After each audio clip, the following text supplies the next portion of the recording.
বাঘের সঙ্গে একই বিছানায় ঘুম, কোলে নিয়ে আদর, আবার কখনো হাতে ধরে দুধ খাওয়ানো দেখলে মনে হবে যেন মানুষের সঙ্গে প্রাণীর এক অদ্ভুত বন্ধুত্বের গল্প।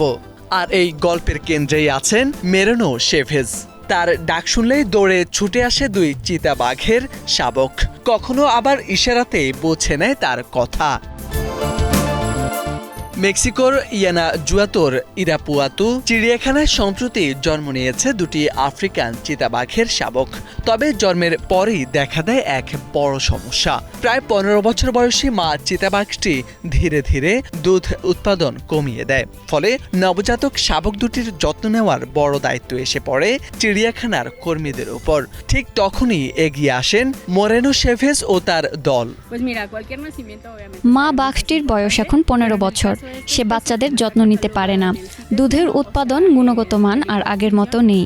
এই প্রজাতির কল্যাণ নিশ্চিত করার জন্য আমরা কৃত্রিম লালন পালনের জন্য তাদের মা বাঘটির কাছ থেকে সরিয়ে ফেলি। এখন আমাদের সঙ্গী হয়ে উঠেছে বাঘের ছানাগুলো।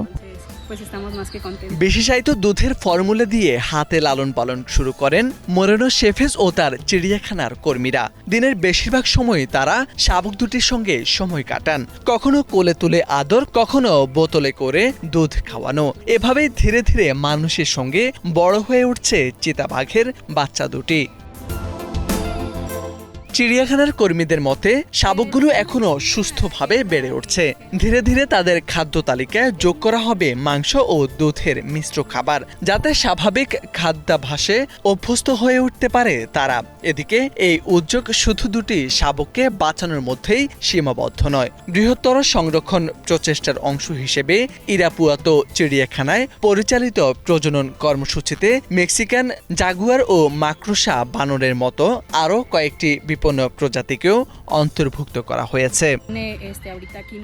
এটি এখানে অনেকটা বিপন্ন প্রজাতি। আমাদের কাছে এটি খুবই গুরুত্বপূর্ণ, কারণ আমরা এই প্রজাতিটিকে বিলুপ্ত হওয়া রোধে অবদান রাখছি।